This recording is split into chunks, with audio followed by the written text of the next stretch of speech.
নমস্কার, Rishibani institute of Vedic অ্যাস্ট্রোলজির পক্ষ থেকে স্বাগত জানাই আজকের জ্যোতিষ আলোচনায়। আমি শান্তনু আপনাদের সঙ্গে। আলোচ্য বিষয় বিশুদ্ধ জ্যোতিষ। আমরা আলোচনা করব মঙ্গলের সঞ্চার নিয়ে। মঙ্গল নিচস্থ হচ্ছে 3 এপ্রিল 2025 কর্কট রাশিতে। তার এই কর্কট রাশিতে অবস্থান কন্টিনিউ করবে 2025 সালের 7 জুন পর্যন্ত। ফলে এই যে 2 মাস 4 দিন সময় মঙ্গল কর্কট রাশিতে অবস্থান করবে, এই সময় কিন্তু প্রত্যেকটি রাশি, প্রত্যেকটি লগ্নের মানুষ তারা এফেক্টেড হবে। কুম্ভ কালপুরুষের একাদশ রাশি এবং কুম্ভের 7.5-এর যে মেইন ফেজ সেটা কিন্তু জাস্ট কমপ্লিট হলো। কুম্ভ থেকে শনিদেব বেরিয়ে গেলেন এবং এই অবস্থায় কুম্ভের উপরে মঙ্গলের অষ্টম দৃষ্টি, এটা কিন্তু বিরাট যে ঘাতক হচ্ছে তা কিন্তু নয়। কিন্তু তার মধ্যেও একটি বিষয় রয়েছে, সেটি হলো রাহুর আগমন ঘটছে। কিন্তু তার মধ্যেও একটি ঘটনা ঘটবে, সেটি হলো রাহুর আগমন। কুম্ভ রাশিতে রাহু প্রবেশ করবেন 18 মে তারিখে। ফলে এই মঙ্গলের দৃষ্টি, রাহুর অবস্থান, এগুলোর কারণে কুম্ভ কিন্তু কিছুটা স্ট্রেসড থাকবেন। তার সাথে সাথে এটাও খেয়াল রাখতে হবে, কুম্ভের ষষ্ঠে মঙ্গল অবস্থান করছেন। মঙ্গল কিন্তু তৃতীয়পতি এবং দশমপতি।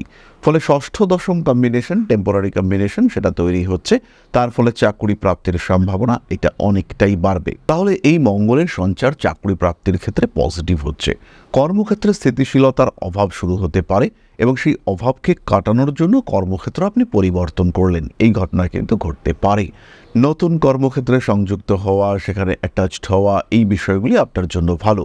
যদি আপনি কর্ম পরিবর্তন করেন, সেই ক্ষেত্রে কাজটি করবার জন্য কিছুদিন, কাজটি শিখবার জন্য আপনি সময় পাবেন। এই কিছুদিন যে আপনি সময় পাচ্ছেন, তাতে কিন্তু আপনার ডেভেলপমেন্ট কিংবা আপনার ইমপ্রুভমেন্টের একটা সুযোগ আপনার হাতে আসবে।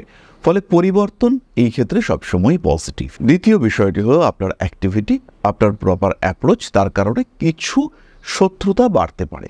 স্পেশালি যে সমস্ত মানুষরা স্বার্থ সিদ্ধি করবার উদ্দেশ্যে আপনার সঙ্গে অ্যাটাচ হতে চাইছে, তাদের থেকে একটা দূরত্ব সৃষ্টি করার চেষ্টা।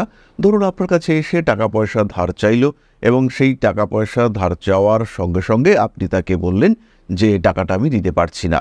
এই যে টাকাটা আপনি দিতে পারছেন না, এই যে টাকাটা ধার চাওয়ায় আপনি দিতে পারছেন না, এবার তার মনের মধ্যে একটা দুশ্চিন্তা তৈরি হতে দেখতে পাওয়া গেল। এবং এই যে দুশ্চিন্তা তৈরি হলো, এবার কিন্তু তার মাথা গরম হতে শুরু করবে এবং তিনি আপনাকে শত্রু হিসেবে ট্রিট করতে থাকবেন। কাজকর্মের চাপ বাড়বে। জমি জায়গা ভূমি সংক্রান্ত আইনি সমস্যা, আইনি জটিলতা, সেটাও বাড়তে পারে। হঠাৎ করে কেউ আপনার বিরুদ্ধে অকারণে কোনো একটা মামলা করে দিল, এই ধরনের ঘটনা কিন্তু আপনার সঙ্গে ঘটতে পারে। সেই ক্ষেত্রে কিছুটা সাবধানতা অবশ্যই অবলম্বন করা উচিত। ভক্তিভাব ইত্যাদি বৃদ্ধির সম্ভাবনা সেটাও দেখতে পাওয়া যাবে। একটু ডেসপারেট অ্যাটিটিউড, এইটা কিন্তু কুম্ভের মধ্যে সৃষ্টি হতে চলেছে। খেয়াল রাখবেন, আপনি অবশ্যই ডেসপারেট হতে পারেন, কিন্তু হঠকারিতা এটা কিন্তু কখনোই করা যাবে না। মঙ্গলের এই সঞ্চারে কুম্ভের অর্থনৈতিক সক্রিয়তা বাড়তে দেখতে পাওয়া যাবে এবং তার সঙ্গে সঙ্গে ফাইন্যান্সিয়াল ইনভেস্টমেন্টের প্রবণতা সেটাও কিন্তু বাড়বে। কিন্তু খেয়াল রাখতে হবে, রাহু আপনার লগ্নে বা রাশিতে প্রবেশ করছে। হঠকারী সিদ্ধান্ত আপনাকে বিপদে ফেলতে পারে।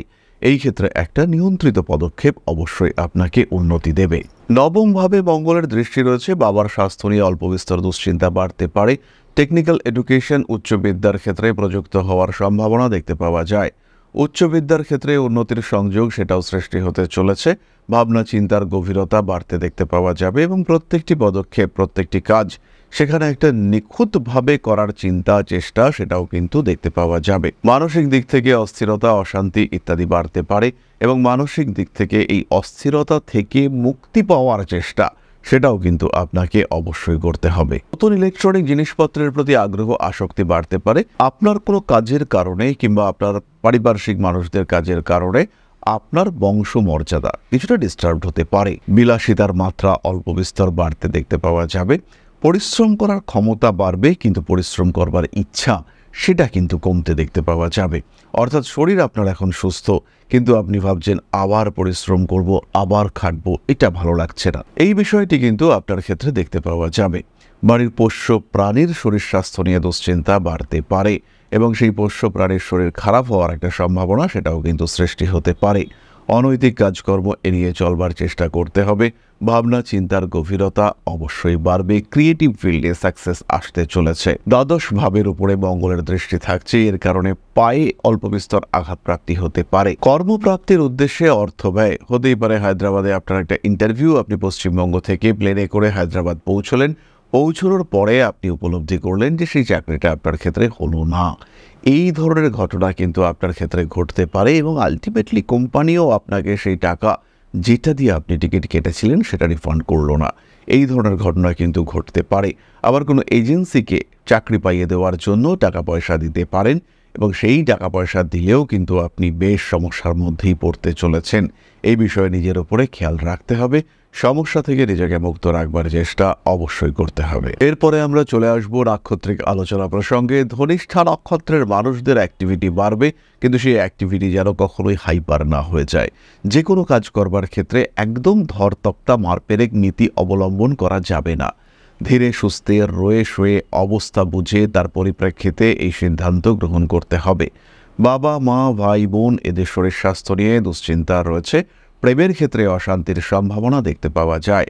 মানসিক দিক থেকে একটু ডিপ্রেশনের মধ্যে পড়তে পারেন ধনিষ্ঠা। প্রত্যেকটা কাজ একটা প্রপার প্ল্যানিং করে এগোবার চেষ্টা করতে হবে। ধনিষ্ঠা নক্ষত্রের মানুষদের রাশ ড্রাইভিং রাইডিং এগুলো অ্যাভয়েড করে চলতে হবে। চাকরি প্রাপ্তির সম্ভাবনা এটা কিন্তু রয়েছে। পরবর্তী নক্ষত্র শতভিষা। শিক্ষাক্ষেত্রে উন্নতি করতে পারছেন, স্পেশালি টেকনিক্যাল এডুকেশন, কোনো ট্রেনিং, সেখানে ইমপ্রুভমেন্ট বেটারমেন্ট ইত্যাদি দেখতে পাওয়া যাবে। নান্দনিক কাজকর্মের ক্ষেত্রে উন্নতির সংযোগ সম্ভাবনা অনেকটাই বেশি। ব্যবসায়িক ক্ষেত্রে কিন্তু কিছু জটিলতা সৃষ্টি হতে পারে। নান্দনিক বিষয়ের প্রতি আগ্রহ অবশ্যই বাড়বে। বিনোদন জগৎ, সোশ্যাল মিডিয়া, ইউটিউব ইত্যাদি ক্ষেত্রে উন্নতি আসছে। মাথা ঠান্ডা রাখতে হবে, কাজকর্ম যাই হোক না কেন তার মধ্যে একটা সিস্টেম ফলো করবার চেষ্টা এটা অবশ্যই করতে হবে। শতভিষা নক্ষত্রের জাতক বা জাতিকাদের ইলেকট্রনিক যন্ত্রপাতি, গাড়ি ইত্যাদি নষ্ট হওয়ার একটা সম্ভাবনা রয়েছে। এই সমস্ত ক্ষেত্রে কিন্তু আপনাকে ভীষণ সচেতন থাকতে হচ্ছে। পারিবারিক অশান্তি অস্বস্তি এগুলো অ্যাভয়েড করার চেষ্টা করতে হবে। কিছু কিছু ক্ষেত্রে দায়বদ্ধতা বৃদ্ধির সম্ভাবনা এটা কিন্তু অবশ্যই রয়েছে। নান্দনিক বিষয়ের প্রতি আরেকটু আগ্রহ বাড়িয়ে তোলার চেষ্টা করতে হবে। পরবর্তী নক্ষত্র পূর্ব ভাদ্রপদ। শিক্ষার ক্ষেত্রে উন্নতি রয়েছে। মা বাবা এদের শরীর স্বাস্থ্য নিয়ে দুশ্চিন্তায় পড়তে পারেন। বিদেশ যাত্রা, বেড়াতে যাওয়া, স্বল্পকালীন ভ্রমণের পরিকল্পনা অবশ্যই করা যেতে পারে। ঠান্ডা লাগার সম্ভাবনা দেখতে পাওয়া যায়। বড় ব্যবসায় অংশগ্রহণ করবার ক্ষেত্রে কিছু সমস্যা দেখতে পাওয়া যেতেই পারে। হঠকারিতা অবশ্যই অ্যাভয়েড করতে হবে। আইনি জটিলতা থেকে নিজেকে মুক্ত রাখার চেষ্টা অবশ্যই করা উচিত। অনৈতিক কাজকর্ম থেকে দূরত্ব বজায় রাখতে হবে। প্রেমিক কিংবা প্রেমিকার স্বাস্থ্য নিয়ে দুশ্চিন্তা বাড়তে চলেছে। রাজনৈতিক সক্রিয়তা সেটাও কিন্তু বাড়তে পারে এবং তার সঙ্গে সঙ্গে প্রত্যেকটি কাজ একটু গুছিয়ে করার চেষ্টা করতে হবে। হঠাৎ করে টাকা পয়সা খরচ করে ফেলতে পারেন পূর্ব ভাদ্রপদ নক্ষত্রের মানুষরা। সুতরাং কুম্ভ রাশি এবং তার 3টি নক্ষত্র মঙ্গলের এই সঞ্চারে কতটা প্রভাবিত হবেন সেটা আমরা জানতে পারলাম। নেগেটিভিটি রয়েছে, অবশ্যই রয়েছে। মঙ্গল ষষ্ঠে নিচস্থ হচ্ছে, নেগেটিভিটি থাকবে না এটা হতে পারে না, কিন্তু তার সঙ্গে সঙ্গে পজিটিভিটিও রয়েছে। এনার্জি লেভেল বাড়বে। পরিকল্পনা করা, লড়াই করা, যে কোনো জায়গায় যে কোনো সমস্যায় নিজেকে অটুটভাবে টিকিয়ে রাখার প্রচেষ্টা সেটা বাড়তে দেখতে পাওয়া যাবে। বাধা বিপত্তি সমস্যা যাই আসুক না কেন সেখান থেকে নিজেকে ওভারকাম করবার সুযোগ সেটা কিন্তু অবশ্যই আসবে। তাই কুম্ভ রাশি বা লগ্নের মানুষকে আত্মপ্রত্যয়, আত্মবিশ্বাস অটুট রাখতে হবে। সমস্যা যাই হোক না কেন, বাধা বিপত্তি যাই আসুক না কেন, আপনি জানবেন আপনি ওভারকাম করতে পারছেন। রাহু আপনার লগ্নে প্রবেশ করছে, মঙ্গলের দৃষ্টি থাকছে, তাই একটু সাবধানতা অবলম্বন অবশ্যই করতে হবে। বিপদ আসতেই পারে, তাকে নিয়ন্ত্রণ করতে হবে, কারণ সুখ দুঃখ আপদ বিপদ প্রতিবন্ধকতা এবং তারপরে সাফল্য এই নিয়েই কিন্তু আমাদের জীবন। তাই সেই সাফল্যকে প্রাপ্ত হওয়া এবং তার জন্য লড়াই করা সেটাই আমাদেরকে করতে হবে এবং কন্টিনিউয়াস স্ট্রাগল এটাই কিন্তু নেচার, এটাই কিন্তু আমাদের বেঁচে থাকার process. Struggle for development, struggle for improvement এটাই আমাদেরকে এগিয়ে নিয়ে চলে, এটাই আমাদেরকে শান্তির দিকে এগিয়ে দেয়। তাহলে এবার আমরা চলে আসব সাধারণ প্রতিকার সংক্রান্ত আলোচনায়। কুম্ভ রাশি বা লগ্নের মানুষ তারা কিন্তু এই অবস্থায় এই সময় রেড জাসপার ব্রেসলেট এবং তার সঙ্গে সঙ্গে মিথিস্ট এবং পাইরাইটস এই দুটিকে ব্যবহার করতে পারেন।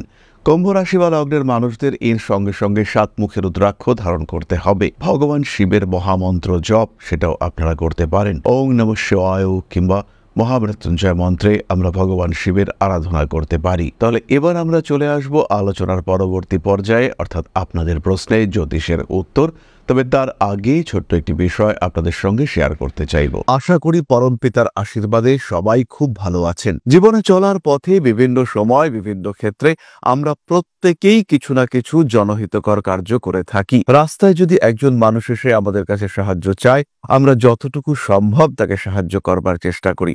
কখনো কিছু অর্থের বিনিময়ে, কখনো তাকে কিছু খাদ্য সামগ্রী কিনে দিয়ে, কখনো গাছের জল দিয়ে, কখনো পাড়ার রাস্তার কুকুরটিকে খেতে দিয়ে আমরা সমাজের উন্নতি করবার চেষ্টা করি।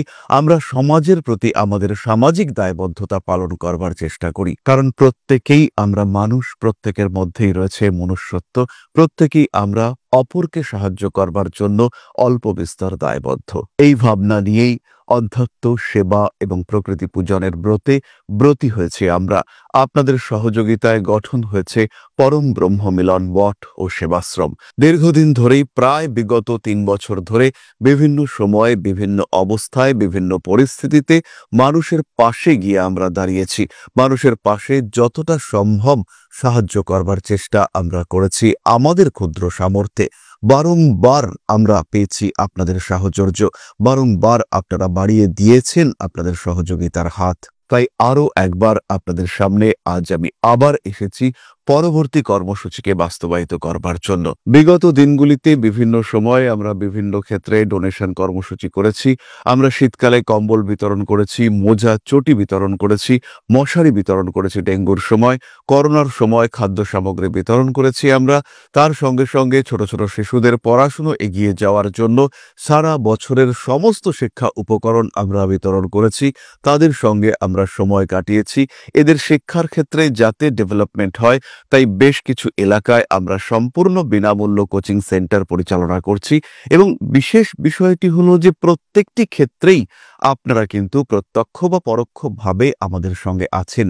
এই কর্মসূচিগুলিকে সঠিকভাবে এগিয়ে নিয়ে যাওয়ার জন্য এবার প্রয়োজন হয়ে পড়েছে একটি পরিকাঠামো, একটি সুগঠিত আশ্রমের, যেখানে বেশ কিছু মানুষ আশ্রয় পাবে, যেখানে বেশ কিছু বৃদ্ধ বৃদ্ধা তাদের দিনগুলিকে আরেকটু খুশির মধ্যে নিয়ে আসতে পারবেন, যেখানে বেশ কিছু অসহায় শিশু তাদের অভিভাবক খুঁজে পাবে, যেখানে বেশ কিছু নিষ্পাপ প্রাণ বিকশিত হওয়ার সুযোগ পাবে, যেখানে বেশ কিছু নিষ্পাপ প্রাণী তারা তাদের আশ্রয় খুঁজে পাবে। এই আশ্রম পরিকল্পনার জন্য, তার পরিকাঠামো নির্মাণের জন্য আমরা একটি জায়গা সিলেক্ট করেছি। সেই জায়গাটি ক্রয় করবার জন্য প্রয়োজন বিপুল অর্থের, যেটি কেবলমাত্র আমাদের প্রচেষ্টায় সংগ্রহ করা অসম্ভব। তাই আপনাদের প্রত্যেকের কাছে ছোট্ট অনুরোধ, প্রত্যেকেই অল্প অল্প করে এগিয়ে আসুন। প্রত্যেকের বিন্দু বিন্দু অনুদানে একদিন সিন্ধু স্বরূপ গড়ে উঠবে পরম ব্রহ্ম মিলন মঠ ও সেবাশ্রম। আমাদের প্রত্যেকের স্বপ্ন সমাজের জন্য কিছু করে যাওয়ার, সমাজকে উন্নততর পর্যায়ে নিয়ে যাওয়ার এই যে প্রচেষ্টা, এই যে ইচ্ছে, এই যে উদ্যম, এই উৎসাহ বাস্তবায়িত হবে আপনাদের সহযোগিতার মাধ্যমে। তাই আপনাদের প্রত্যেকের কাছে স্বনির্বন্ধ অনুরোধ, যতটুকু সম্ভব, যতটুকু সামর্থ্য, হতেই পারে অতি ক্ষুদ্র সেই সামর্থ্য, কিন্তু এসে পাশে দাঁড়ান। ইতিমধ্যেই বহু মানুষ তাদের যথাসম্ভব সাহায্যের হাত আমাদের দিকে বাড়িয়েছেন। আমরা তাদের প্রতি কৃতজ্ঞ, আমাদের আন্তরিক ধন্যবাদ আমরা জানাই তাদের প্রতি। এবং আপনাদের কাছেও আমাদের অনুরোধ, আপনারাও একটু একটু করে এগিয়ে আসুন।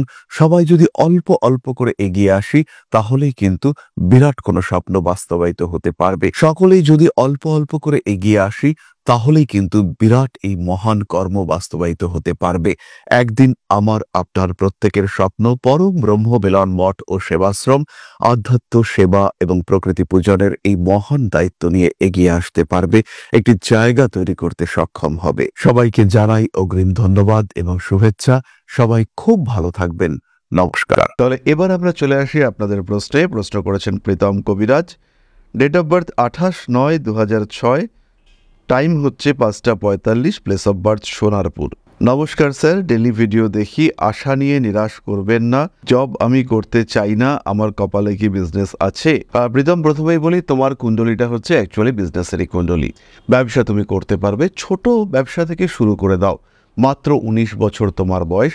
এখন থেকে যদি তুমি 5 বছর সঠিক পথে হাঁটো, সেই ক্ষেত্রে অবশ্যই 25 বছর বয়সে গিয়ে তোমার এস্টাবলিশমেন্ট আসবেই। কিন্তু রাহু তোমার কুণ্ডলিতে যে কন্ডিশনে রয়েছে, তাতে হঠাৎ উন্নতি সেটা কিন্তু তোমার চার্টে হচ্ছে না।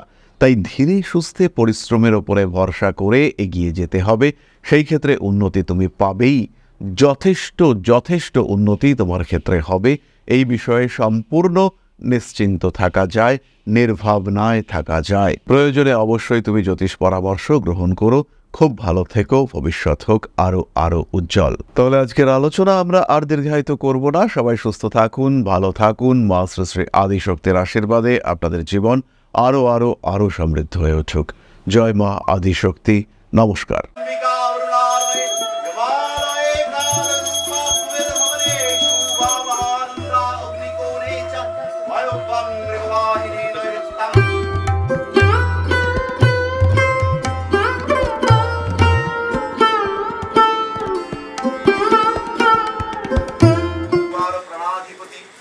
दक्षिणा कालिका परिषदाय स्वाहा।